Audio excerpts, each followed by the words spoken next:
तो पता ही है कि सीटों में वृद्धि को लेकर के मांग कर रहे हैं। आगे की क्या क्या योजना है और कब तक ये धरना प्रदर्शन चलेगा? देखिए, धरना प्रदर्शन कब तक चलेगा इसको तय चेयरमैन साहब को करना है, यह तय मैं नहीं करूंगा, क्योंकि मैंने फैसला कर लिया था जिस दिन 4 जनवरी को जब हम लोग क्रमिक अनशन की शुरुआत की है तो हम लोग सोच के बैठे थे कि सीटों में वृद्धि हेतु अध्याचन का पोर्टल खोला जाना एवं परीक्षा तिथि की घोषणा, ये दोनों या दोनों में से कोई एक जब तक पूरा नहीं होगा यहाँ से हटने वाले नहीं है। बाकी यह धरना प्रदर्शन कब तक चलेगा इसका निर्णय चेयरमैन माध्यमिक शिक्षा सेवा चयन बोर्ड को करना है। अगर वो हमारी मांगों को मान लेते हैं, कल मान लें, हम कल ही धरना प्रदर्शन हटा देंगे, परसों मान लें, अभी मान लें, हम अभी अपनी दरी उठा लेंगे, लेकिन बिना मान को माने हम यहाँ से जाने वाले नहीं।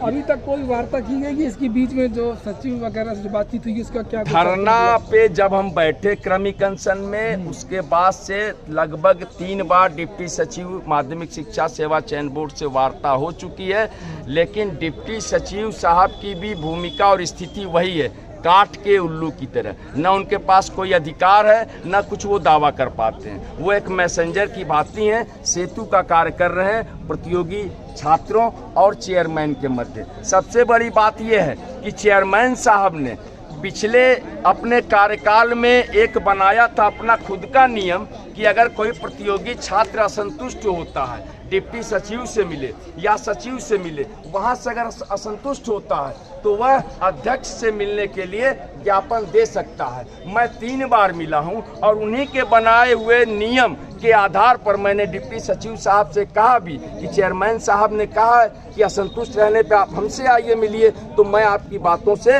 असंतुष्ट हूँ और यह बात आप जो है चेयरमैन साहब को समझाइए और प्रतियोगी छात्र जो है आपसे मिलना चाहते हैं। तो अब देखिए इस पर चेयरमैन साहब क्या रुख अपनाते हैं। छात्रों से कोई अपील? छात्रों से अपील हमारी यही है कि उत्तर प्रदेश के नौजवान बेरोजगार भाइयों, विक्की खान मैदान जंग में मौजूद है। ऐलान जंग का आगाज़ 4 जनवरी से किया था।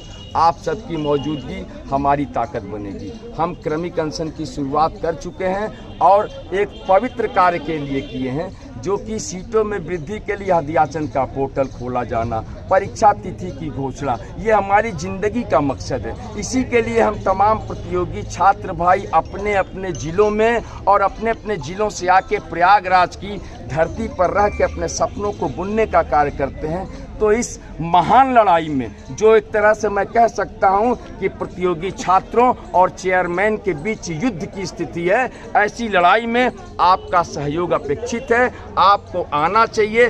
विक्की खान आपका भाई तन्हा न हो जाए, अकेला न हो जाए। आप मेरे अकेलेपन को दूर करने की कोशिश करिए। आपके 2 बाजू हमारे 2 बाजू को बढ़ाएंगे। आप लोग आएंगे अपने 2 हाथों को लेकर, हमारे साथ कदम से कदम मिलाकर जब आप चलेंगे तो हमें लगेगा कि एक सैलाब जो है पूरा उमड़ पड़ा है सीटों में वृद्धि के लिए, अध्याचन का पोर्टल खोलने हेतु और परीक्षा तिथि को लेकर। तो ऐ मेरे भाई, ऐ मेरी बहन, आइए, लगातार आइए। हम जीत के बहुत करीब हैं। मैं जहां तक जानता हूं कि ये मानसिक द्वंद्व चल रहा है प्रतियोगी छात्रों और चेयरमैन के बीच में। चेयरमैन साहब हम लोगों से लुका छिपी का खेल खेल रहे हैं। चूहे बिल्ली वाली स्थिति आ गई है और बिल्ली हम हैं, क्योंकि हम मैदान में डटे हुए हैं, खुलेआम बैठे हुए क्रमिक अनशन कर रहे हैं। और चेयरमैन साहब चूहे के रूप में इसलिए हैं कि हमने परसों गुमशुदा का भी पोस्टर लगाया था।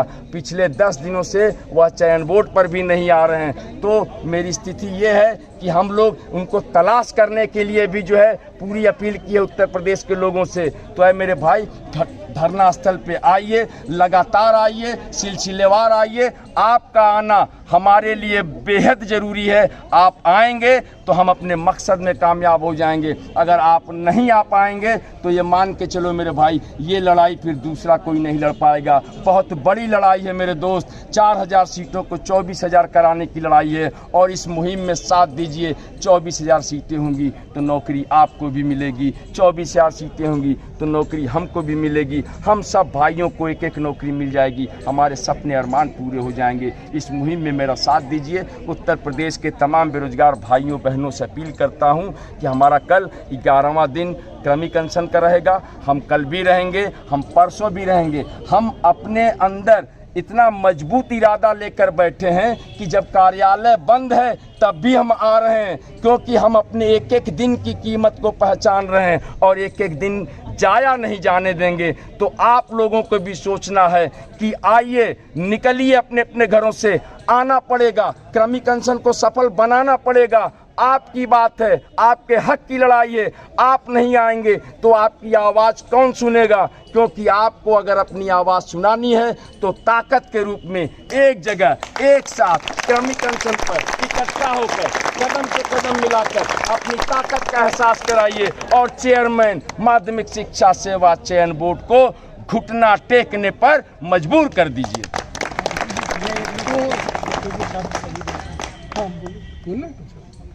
तो यहाँ पर ये सुन रहे थे, सभी छात्रों से अपील की, सभी छात्रों से अपील की जा रही है कि सभी लोग सहयोग करें। और एक बात मैं कहना चाहूँगा उत्तर प्रदेश के नौजवान बेरोजगारों से कि आप लोगों को पता है कि हमारा एक प्रतियोगी छात्र भाई जो अनशन के शुरुआती दौर में अमर शहीद सुरेंद्र कुमार, जिनका मैंने पोस्टर भी लगवाया हुआ है उनकी स्मृति में, क्योंकि उसका बलिदान व्यर्थ जाएगा।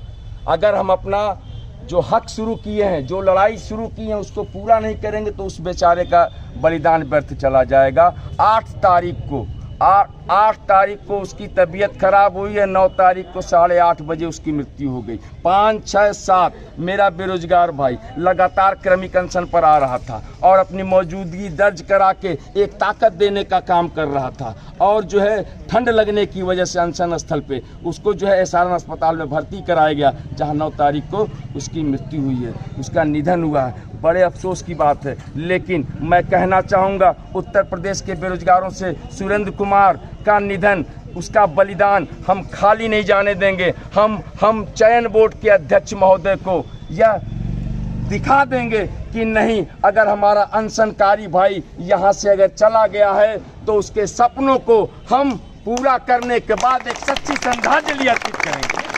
बहुत बहुत धन्यवाद।